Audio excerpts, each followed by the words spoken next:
Enough to enough.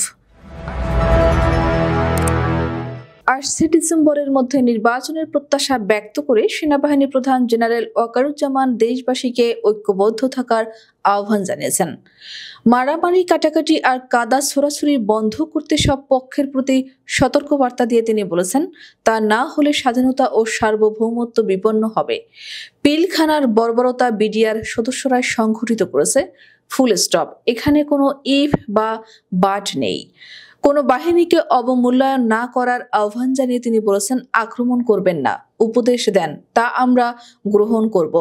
মঙ্গলবার জাতীয় শহীদ সেনা দিবস উপলক্ষে মহাখালীর রাওয়া ক্লাবের পিলখানায় সংঘটিত নির্মম হত্যাকাণ্ডে শাহাদাত বরণকারী শহীদ অফিসারদের স্মরণে আয়োজিত এক অনুষ্ঠানে তিনি এসব কথা বলেন।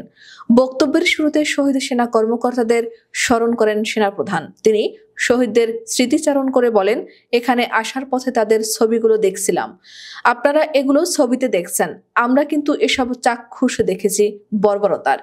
একটা জিনিস আমাদের মনে রাখতে হবে, এই বর্বরতা কিন্তু কোনো সেনা সদস্য করেননি, সম্পূর্ণটাই তদানীন্তন বিডিআর সদস্য দ্বারা সংঘটিত।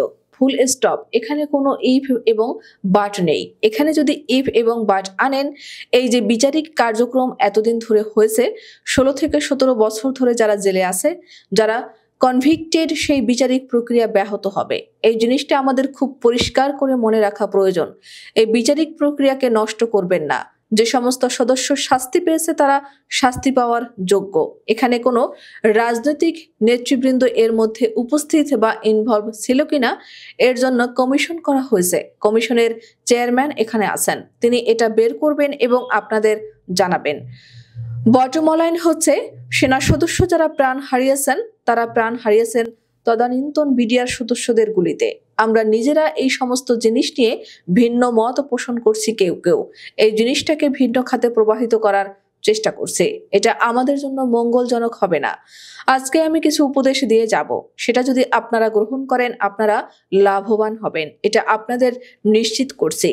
তিনি আরো বলেন, আমরা নিজেরা ভেদাভেদ সৃষ্টি না করি, আমরা নিজেরাই ইউনাইটেড থাকি। আমাদের মধ্যে যদি কোনো সমস্যা থেকে থাকে, কোনো ব্যত্যয় থেকে থাকে, কোনো বিভাজন থেকে থাকে, সেটা আমরা আলোচনার মাধ্যমে সমাধান করব। এটার জন্য ডানে বামে দৌড়ে কোনো লাভ হবে না, নিজের ক্ষতি ছাড়া কোনো লাভ হবে না।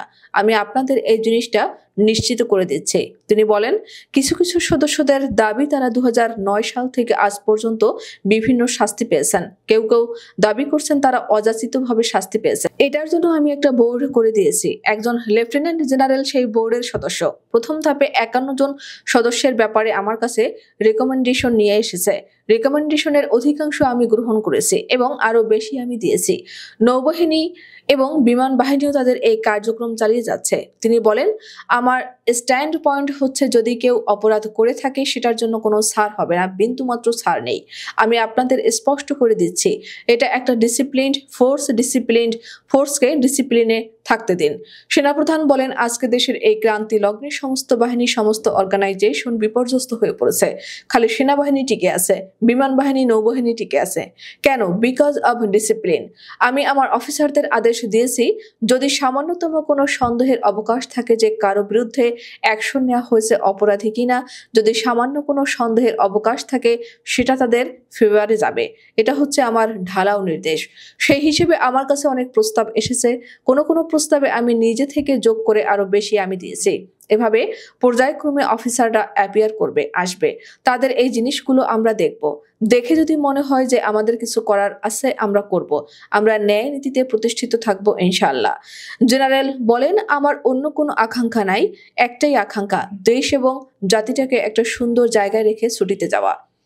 I had enough last 7-8 months. I had enough. আমি চাই দেশ এবং জাতিকে একটা সুন্দর জায়গায় রেখে আমরা সেনানিবাসে ফেরত আসব।